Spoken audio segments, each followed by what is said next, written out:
এক নম্বর হচ্ছে ইশার সালাতের পরে 4 রাকাত নামাজ আদায় করা।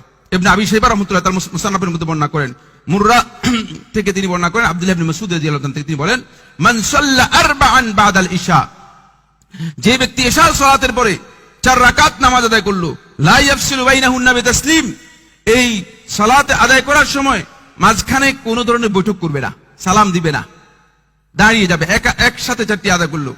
উদিলনা বিমিসলিহিন্না মিন লাইলাতিল কদর, লাইলাতুল কদরে 4 রাকাত নফল নামাজ পড়ে রাত্র জেগে যেই ফজিলত রয়েছে সেই ফজিলত তিনি পেয়ে যাবেন। এটা ডিসকাউন্ট, কিন্তু ডিসকাউন্টে মহা ডিসকাউন্ট, বুঝতে পেরেছেন? মহা ডিসকাউন্ট।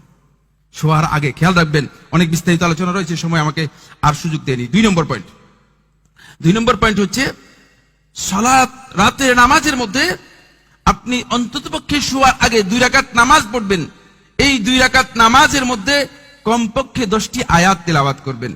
আল্লাহ রাসূল সাল্লাল্লাহু আলাইহি ওয়াসাল্লাম বলেন, তাহলে ওই ব্যক্তি সারা রাত গাফিল যারা ছিল তাদের মধ্যে আল্লাহ রাব্বুল আমিন তাকে এনলিস্টেড করবেন না, তাদের মধ্যে অন্তর্ভুক্ত হবেন। এটা খুবই সহজ। 10 আয়াত কি কঠিন বিষয় কিনা? হ্যাঁ, 10 আয়াত একেবারেই সহজ বিষয়। আপনি সূরা আদিয়াত পড়েন, 10 আয়াত হয়ে যাবে। তাহলে মানে 10 আয়াত যদি আমরা তেলাওয়াত করতে পারি, অন্ততপক্ষে 2 রাকাত সালাত আদায় করে। আব্দুল্লাহ ইবনে আমরুল আস থেকে বর্ণিত এই হাদিসটি রাসূল ইমাম আহমদ শেখ নাসিরউদ্দিন আলবানী রাহমাতুল্লাহ আলাইহি তার সহিহের মধ্যে সহিহ বলেছেন, হাদিস নম্বর 2244। সময় নেই, এই জন্য আর হাদিস বললাম না। এরপর 3 নম্বর যে ডিসকাউন্ট, এটা আরেকটু সহজ করেছেন।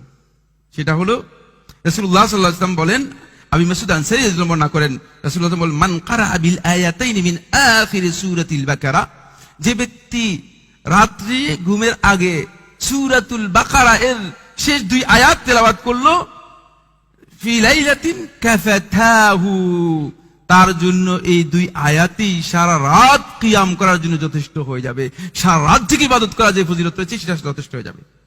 এর ব্যাখ্যার মধ্যে হাফেজ ইবনে হাজার আসকালানী রাহমাতুল্লাহ আলাইহি ফাতুল বারীতে 4টি বক্তব্য উল্লেখ করেছেন, এবং হাফেজ ইবনে হাজার রাহমাতুল্লাহ আলাইহি, ইবনে মুলাক্কিন রাহমাতুল্লাহ আলাইহি, এমনকি ইমাম নববী রাহমাতুল্লাহ আলাইহি বলেছেন যে কাফাতাহু দ্বারা বোঝানো হয়েছে যে সারা রাত কিয়াম করার যে ফজিলত রয়েছে সেই ফজিলত তিনি পেয়ে যাবেন। শেষ ডিসকাউন্ট না, আর দুইটা আছে, সর্বমোট 5টা ডিসকাউন্ট আলোচনা করব। এরপরে হচ্ছে ইশার সালাতটা জামাতে আদায় করবেন, ফজরের সালাতটা জামাতে আদায় করবেন। ইমাম মুসলিম রাহমাতুল্লাহ আলাইহি বর্ণনা করেন, উসমান রাদিয়াল্লাহু আনহু তিনি বলেন, মান সাল্লাল ইশা ফি জামাআতিন, যে জামাতের সাথে ইশার সালাত আদায় করলো, ফাকাআন্নামা কামা নিসফাল লাইল, অর্ধেক রাত কিয়াম করার ফজিলত পেয়ে যাবেন। ঘুরতেছে ইশার সালাত আদায় করতে 4 মিনিট সময় লাগে, অত 5 মিনিট। যদি ইমাম সাহেব একটু বড় লম্বা করে পড়েন তাহলে হয়তো 7-8 মিনিট লাগবে। কিন্তু কেন ঘুরতেছেন? মসজিদের আশেপাশে ঘুরে অনেকে দেখা যাচ্ছে যে জামাত তরক করতেছে। ইন্না লিল্লাহি ওয়া ইন্না ইলাইহি। এই জামাতটুকু আপনার নিসফুল লাইল, অর্ধেক রাত পর্যন্ত যদি আপনি জেগে থাকেন, জেগে নফল ইবাদত করেন, এর ফজিলত পাবেন। ওয়ান সাল্লা সুবহা, আর যে ফজরের নামাজ আদায় করলো জামাত, ফাকাআন্নামা কামাল লাইলা কুল্লাহ, এর সাথে যুক্ত করলো ফজরের নামাজ, ফাকাআন্নামা কামাল লাইলা কুল্লাহু, সে যেন সারা রাত জেগে নফল নামাজ আদায় করলো। সারা রাত জাগতে পারলাম না, আমি এই ওজর সেই ওজর তৈরি করলাম। ওজর তো আল্লাহ তাআলাই ভালো জানেন, কিন্তু এতটুকু তো করতে পারেন, এতটুকু করার জন্য চেষ্টা করেন। তাহলে অবশ্যই এরপরেও যদি আরো অথর্ব, আরো যদি মানে অলস আমার মতো এরকম প্রকৃতির লোক হয়, তাহলে তার অবস্থা কি হবে? এই হাদিসটি আবু দারদা রাদিয়াল্লাহু আনহু বর্ণনা করেন।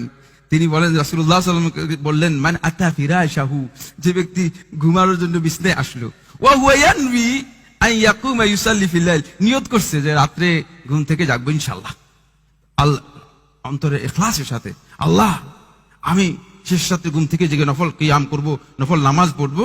ও ফাগালাবাতু আইনাহু হাত্তা আসবাহ, এমন হয়েছে চোখ তার উপর গালেব হয়ে গেছে, একেবারে ফজর হয়ে গেছে, উঠতে পারে নাই। ওয়া কানা নাওমুহু সাদাকাতান আলাইহি মির রাব্বিহি জাল্লা ওয়া আলা, তার এই ঘুম তার আল্লাহর পক্ষ থেকে সাদাকা হয়ে যাবে, এবং সারা রাত কিয়ামের যে ফজিলত রয়েছে সেই ফজিলত পেয়ে যাবে। বুঝতে পেরেছেন? এই ডিসকাউন্ট গুলো খুবই গুরুত্বপূর্ণ ছিল।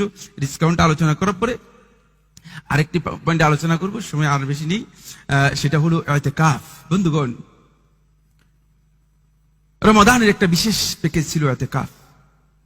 নবী সাল্লাল্লাহু আলাইহি ওয়াসাল্লাম রমাদানের শেষ দশকে ইতিকাফ করেছেন।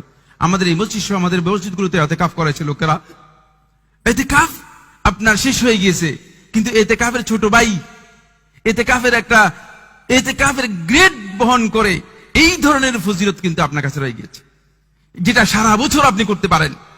এ সম্পর্কে অনেক দীর্ঘ কথা রয়েছে, আমি সময় কারণে শুধুমাত্র দুটি পয়েন্ট। এক নম্বর হচ্ছে, সালাত আদায় করার পরে মুসল্লার মধ্যে আপনি বসে থাকবেন। যতক্ষণ আপনি বসে থাকবেন ততক্ষণ আপনি ইতিকাফের যে ফজিলত রয়েছে সেই ফজিলত পাবেন, এবং ফেরেশতারা আপনার জন্য স্পেশালি রহমত এবং মাগফিরাতের দোয়া করতে থাকবে।